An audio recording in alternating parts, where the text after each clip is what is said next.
I thought for sure I'd get a few of the wrong spot.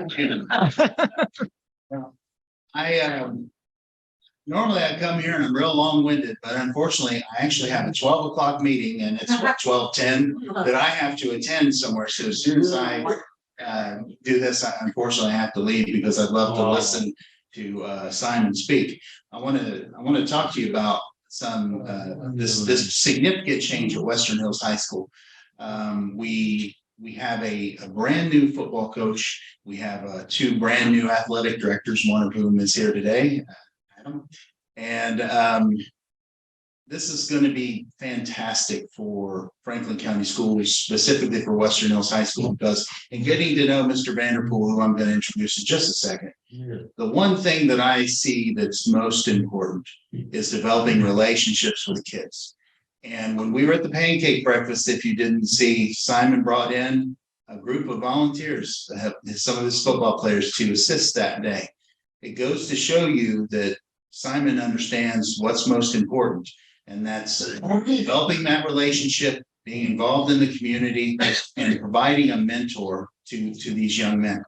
And I expect great things out of the Western Hills High School football program. Now, I'm not talking necessarily about wins and losses, but we better have a lot of wins. No, I just kidding. I really am excited for the program that Coach Vanderpool is going to be putting together, starting with our little ones, working all the way up through our most giant ones. So without further ado, Coach Simon Vanderpool, Western Hills High School.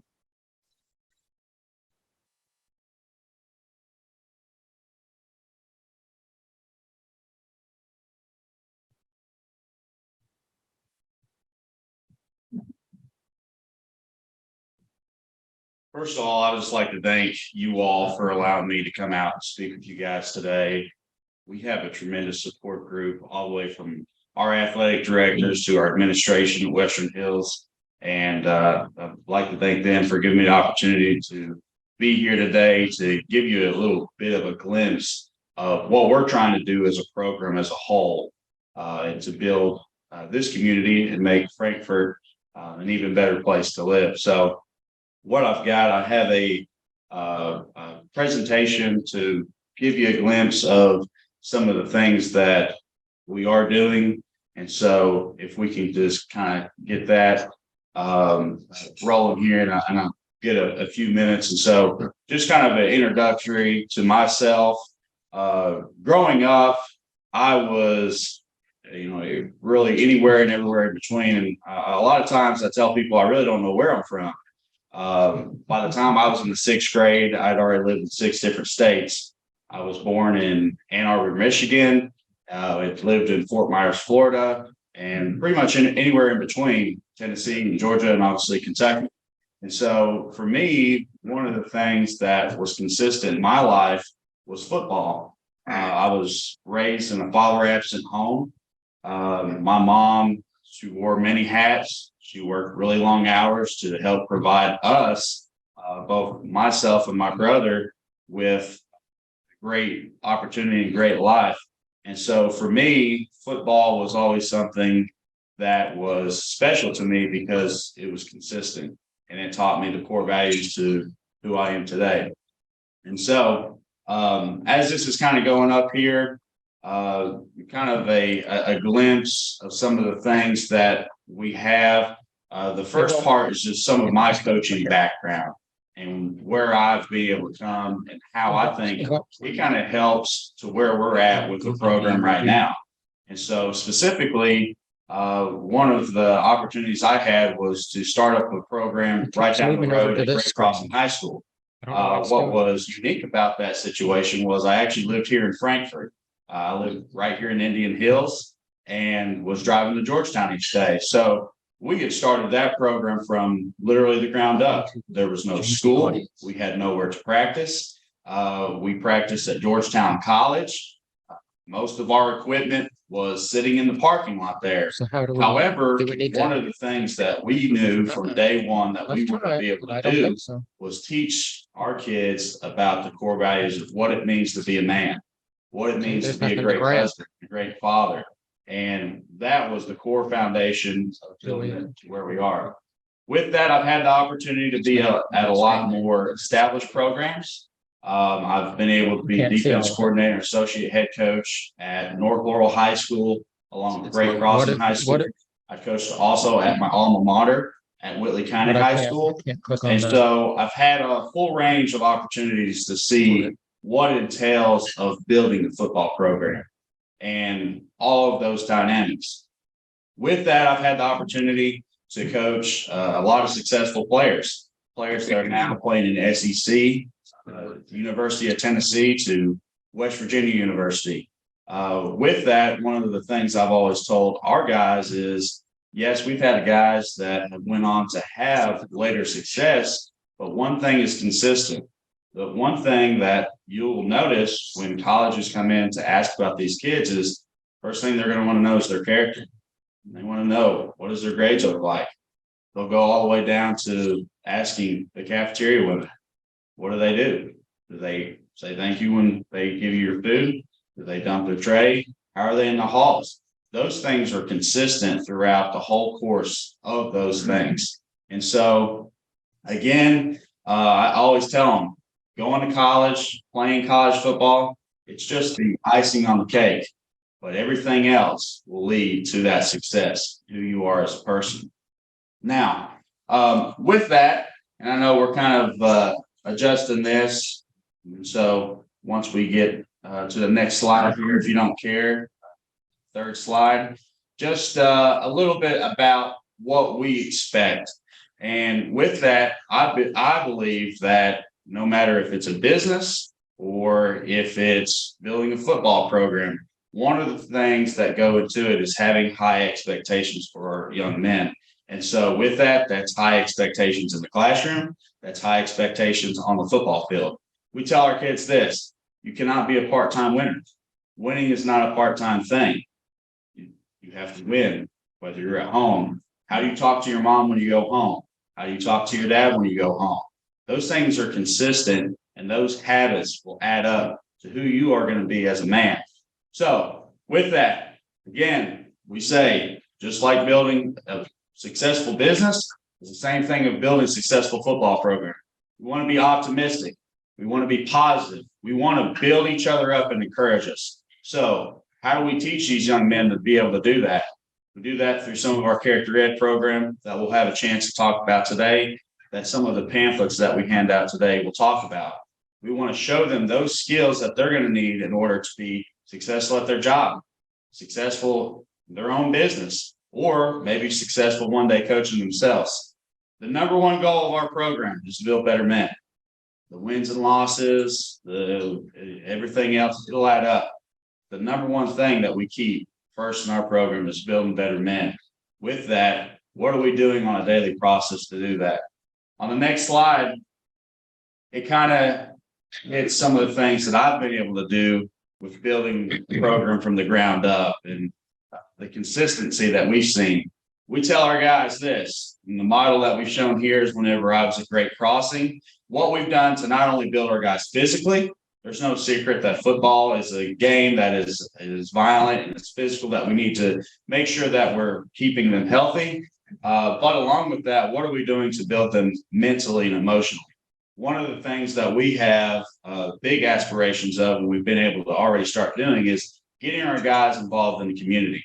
One of the things that we've told our guys is this: we're not going to just sit and say and talk what it means to be a man. We want to show you how to do that too. So we want to be able to get you involved in the community. What does it mean to put somebody else first? What does it mean to serve others? And so with that, we want to be able to partner. For us, and a lot of the conversations I've had with people here in Frankfort, there's no job that's too small or too big for us. We've got a group of guys who are hungry, who want to be able to give back. We want to be able to get them involved in the community, whatever that may be, whether it's moving boxes or whether that's helping clean up at a pancake breakfast. Whatever that may be, we want to be able to get them involved. With that, we feel like that we're also developing them in the off season physically. Obviously, there's no secret to success of athletics that you have to be able to prepare them for the game. With that, we feel like we're doing that at an elite level. We're seeing a tremendous amount of gains already with our guys, with the things that we've been doing in the weight room, and we'll continue to do so. On the next slide here, it'll go into some of the specifics and some of the things that we look to do. And so one of the big things I believe in is that energy that we are consistently bringing each and every day. We tell the kids, and it's the same thing when you work your job. You're not always going to feel like going to work. You're not always going to feel like taking the trash out when your wife wants you to. Let's keep your positive energy, because the goal, it doesn't change. And as long as you have that same goal, that's what should be able to drive you. So with that, we feel like as coaches, as men, we need to be showing our young men of how we bring that energy, how we bring it to practice, whether that's a 6 a.m. practice or if we're practicing it later at night. With that, we feel like one of the things with football is teaching them safe techniques in order to keep our kids safe. That's the number one goal we have when approaching our technique. And so we start early with showing the kids how to tackle, how to block. We want to make sure that you're there for the longevity. With that, one of the things that we've brought to the program that we're really excited about and the development process of everything is being able to play a full freshman schedule.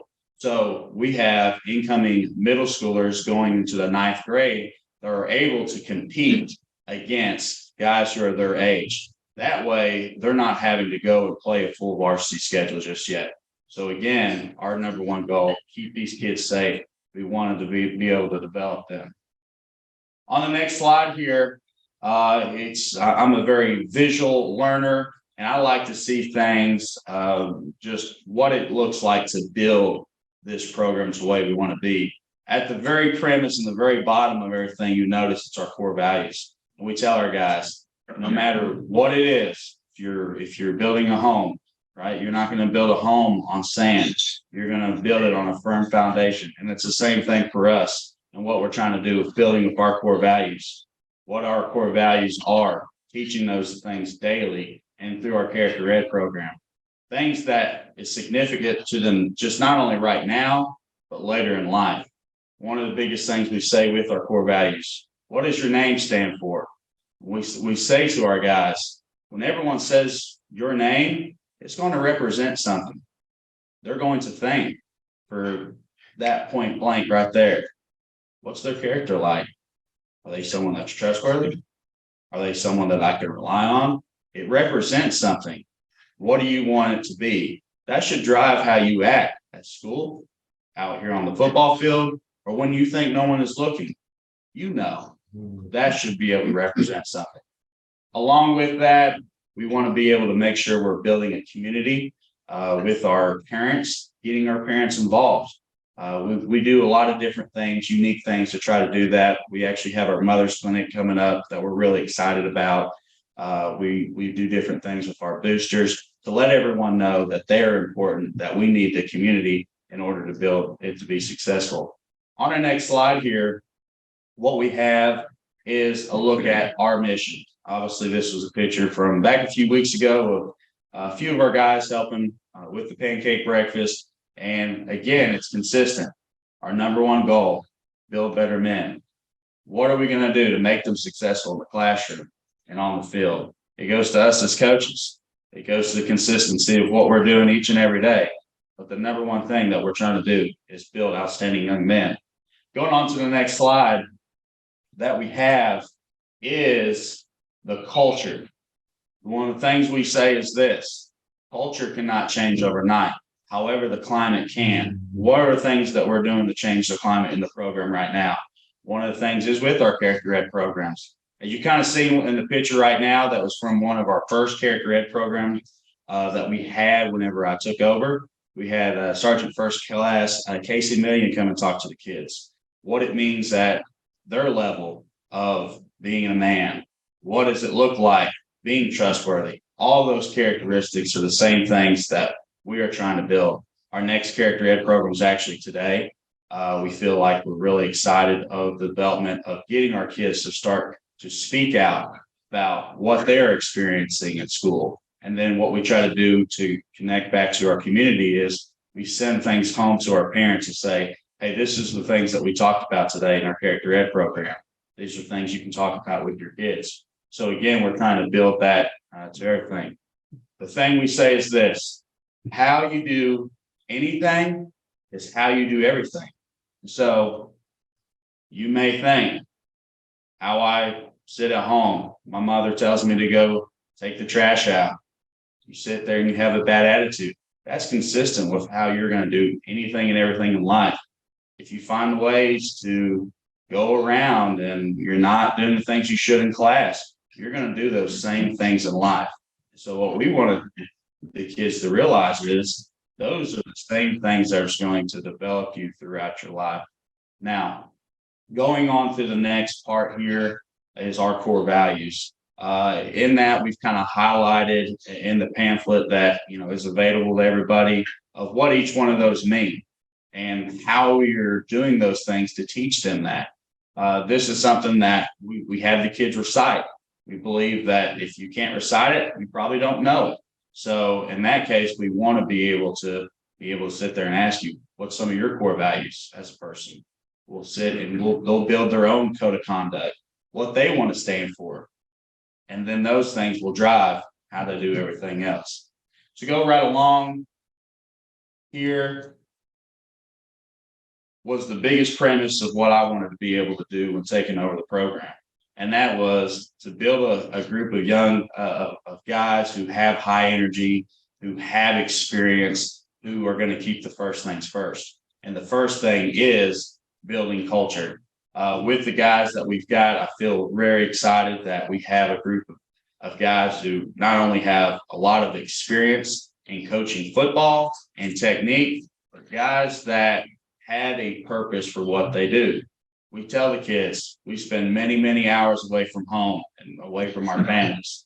We do it for a purpose. We don't just do it because of football. We all love football. We like to watch football. However, it's not for that purpose. And so when building our staff, we feel very confident that we've been able to do that with a group of guys that are going to keep the first things first. And so we're really excited about these guys. They've been very consistent in the weight room of teaching some of those things already, and then leading into some of our summer workouts. This next portion here, I just wanted to be able to put out, again, to me, there's nothing too small, there's nothing too big. We want to be able to get our kids involved. We've been able to kind of build our social media presence. If you go on, whether it's Facebook or any kind of social media platform we have, in order to see some of the things that we're doing to be involved. And also feel free to reach out to us. We want to find ways to get involved. And so, like I said, it may be something of, we're picking up trash, or it may be that we're helping clean up an event. Whatever it is, we want to be able to help. We want to be able to put ourselves out there and to make Frankfort a great place. We're right on the track with that, of building from our youth to high school. We're excited to announce that we've actually started a youth football program that will feed into Western Hills High School. That'll be a new football program with the Frankfort Saints. We feel like, again, the consistency of what they're going to do at a young age will build up from the Saints to Bondurant Middle School to Western Hills High School. So I appreciate you guys. Thank you very much for letting me be up here today. And again, feel free to reach out if we can do anything. Thank you. Yes. Anybody have any questions? Questions?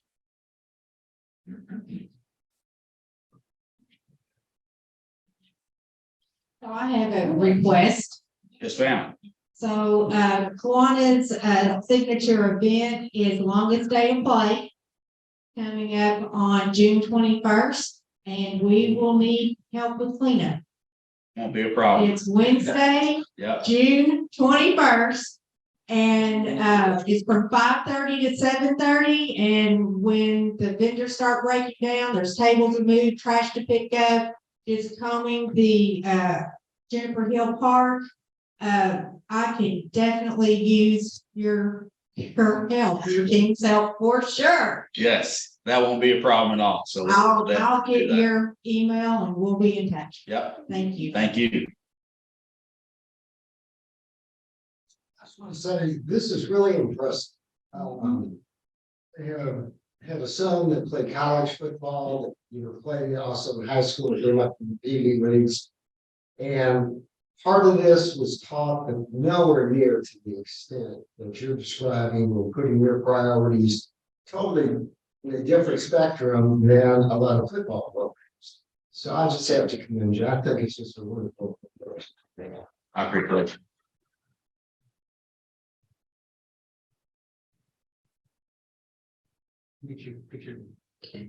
I just have a simple question. Now, your makeup of your team is mostly junior, seniors, Yeah, so as of right now, we have a large population of incoming freshmen.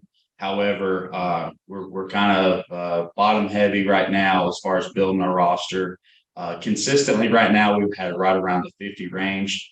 Since last year, we've actually tripled our numbers from what was on the roster last year to this point. We feel like we're going to keep growing. That's the positive thing of that. And really commending the kids of the consistency that they've had in the weight room.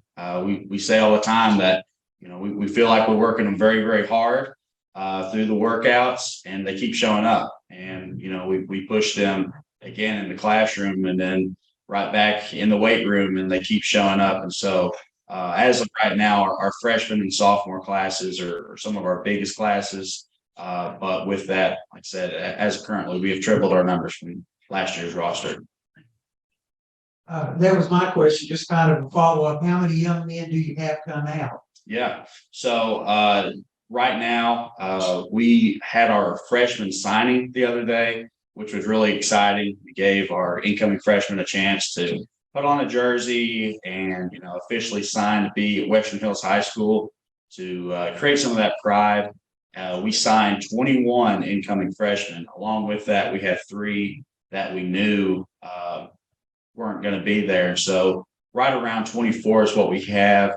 Those guys will play a full 10-game season where they're able to compete each and every week. It's a highly competitive conference that we put them in, but we put them there for a reason that we feel like they can compete at that level. So right now, consistently, we're at 50. That was the goal coming in.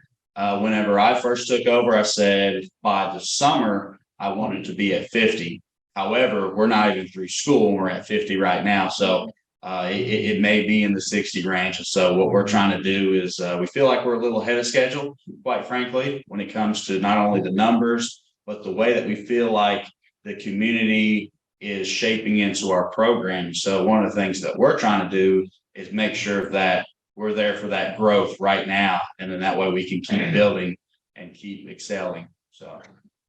Coach, I've got a question real quick, and it kind of goes along with that, and I don't mean to make it a hard question, but last year was a tough year for Western Hills High School for football. Sure. Right? And I think that most people know that, especially in the community here. With growing your expectations for the men and for the guys in your program, how do you see that translating to growing the expectations and helping us as fans change our expectations of what we expect from the football team, not just wins and losses, Sure. but how we see these kids develop and how we can fit in with that program. Sure. That makes sense. One of the first meetings I had with our kids was in the auditorium of the school. And the thing that I left them with was this: we're going to win today.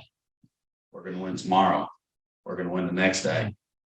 One of the things that we want them to feel like is daily habits. One of the things that, you think of boot camp. One of the things that they teach them when they go to boot camp, they're going to make their bed each and every day. Something as simple as that of getting the day started the right way is the same thing that we're trying to build. And the same thing that we're trying to do is we're going to have those things that we're going to be successful with right now. We're going to take it day by day. We're going to keep building. We feel like that at the end of the day, some of the culture is going to be very evident to see. We tell our guys this, and it goes to energy and just being around really good people. We feel like if you are going to be anywhere around our program, you're going to feel that there's a positivity that is around our guys, and that you're going to feel that our coaches are intent with the way that we approach our guys. And so we feel like right now we're going to win each and every day. And with that, we're going to keep building. When we get into the season, we'll keep building each and every week. We take it game by game. We tell the guys there's not one game that's bigger than the other.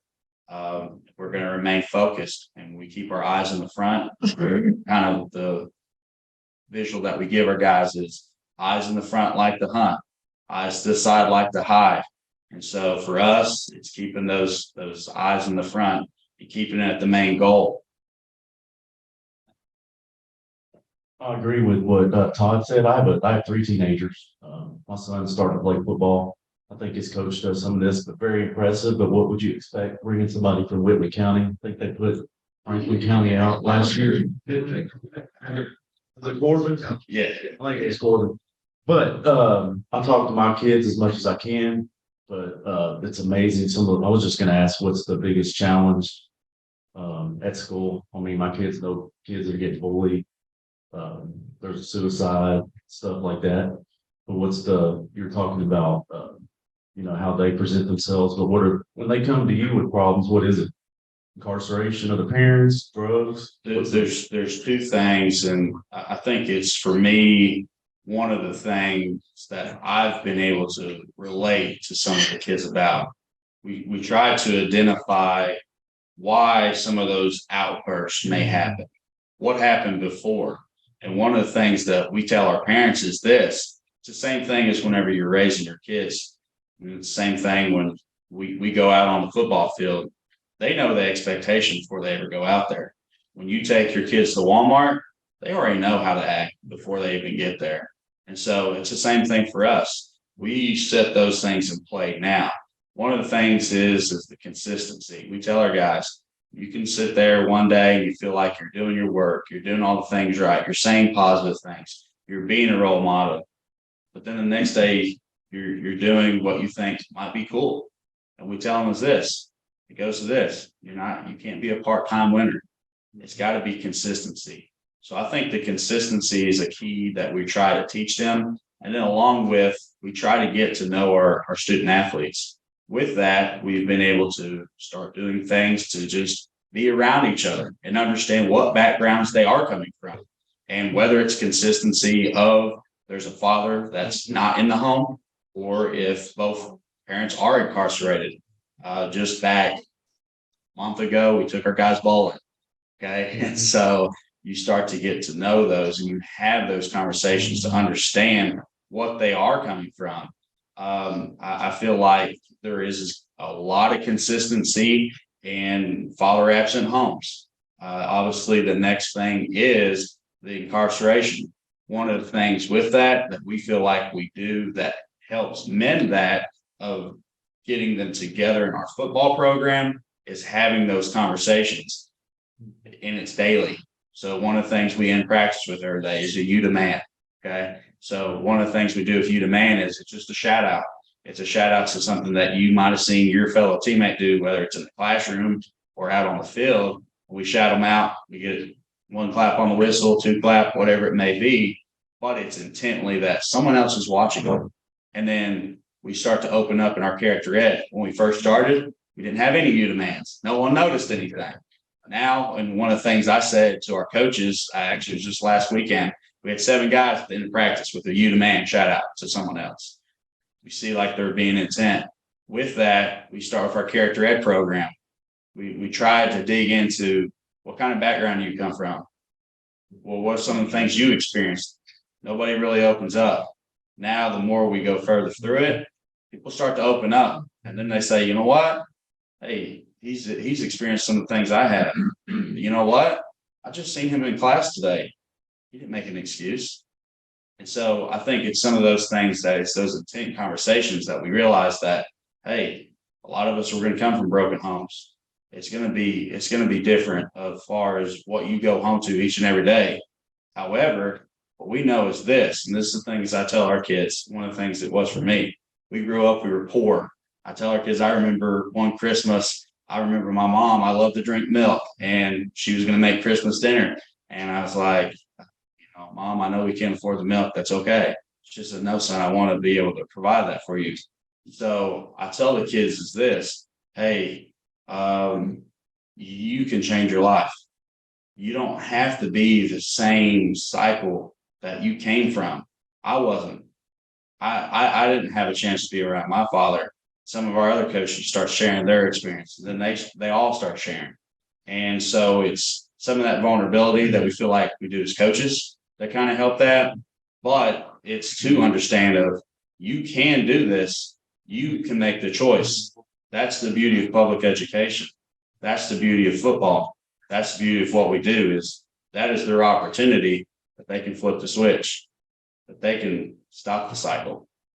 They can make whatever life they want to. One more question?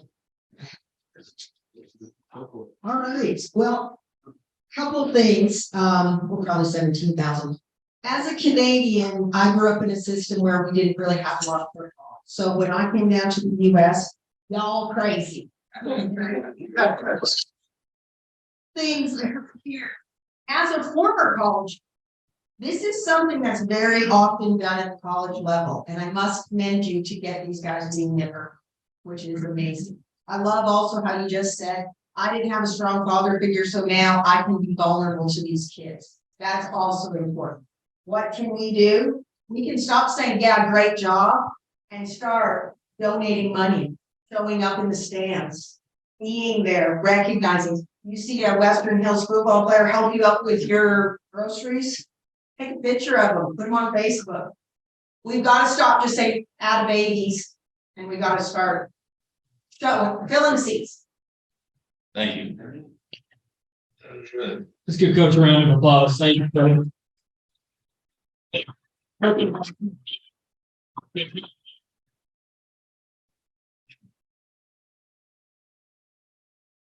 You're learning team. Yeah. Well, thank you. I appreciate that. I know Adam, I've known Adam for a couple of years and, one of the ADs, and he has a very similar train of thought, on his development of the men and of the kids in their program, all of their programs. So, thank you all for what you do. Thank you for making a difference in their lives and really pouring into them and teaching them how to learn and how to be leaders in our community. So, on speaking of learning and leading, we've got a couple opportunities coming up. On the each side of the tables here, there's 2 sign-up sheets for the Senior Activity Center. Marshall, what event is that? Is that the comedy night? Comedy. So we need people to serve, be willing to spend some time and to bring the meals out to people, to pick up the meals and make sure that things are cleaned up and all that good stuff. So it should be a lot of fun. They're expecting a pretty big crowd. They've had a lot of uptick in participation at the activity center lately, and so we appreciate that and we want to support them for that. So if you haven't signed up and you're able to, please do that. The second opportunity is tonight. So if your schedule's clear, which most of us are, right? I mean, seriously, let's be honest, right? The second opportunity is tonight at Hearn Elementary School. I've got Mr. Warner Keynes, myself, J.W. Brown, and I need at least one other person, if not 2 other people, if you're willing, if you've got time, to come out, wrap some hot dogs, make sure we get everything taken care of. We're selling hot dogs for their spring musical. It's through the PTO at Hearn Elementary. Remember, they are a builders club of ours that we have there. It is builders clubs, right? K-Kids, sorry. Thank God, I miss that up every time. So, but yes, K-Kids, thank you. So if you have an opportunity, if you have time, we're going to set up about 4:30, 4:45. If you can be there from 4:40, 4:45 or 5 o'clock until about 5:45, 5:30, something like that. It's not going to take a whole lot of time to cook 100 hot dogs. Warner flips them in and flips them out as quick as you can put them on. So he does a great job of that. So although we do have to make sure they're cooked tonight, Warner. Okay, we can't be given. 9 a.m. All right. So we are the event is from 5:30 think it's 5:30 to 7:30, I believe it is, what their event is going for. We just need to have the hot dogs ready by 5:30. So if we can have people there, like I said, between 4:45 and 5. Warner, you and I will get there earlier, get everything set up. But have enough people there to where we can cook the hot dogs, get them wrapped, get them prepared and ready to go. We'll be good to go. Okay. You can either text me or you can see me afterwards, or you can just show up. I'm good with any of those. Anybody else have any announcements as of right now? Right. They are having the Optimist Rising Stars program tonight Okay. at Thornhill. Starts at 6 o'clock. 6 o'clock. Okay. All right. So you get another activity for tonight if you need it. Dr. Harrow, do you want to say anything about our magic show event or anything like that? Would you like to follow up? We were able to, we had a magic show for the, for Franklin County High School, Key Club. I did say that right. And so had a great, he was awesome. So we had a good time. Chandler, you want to talk about it?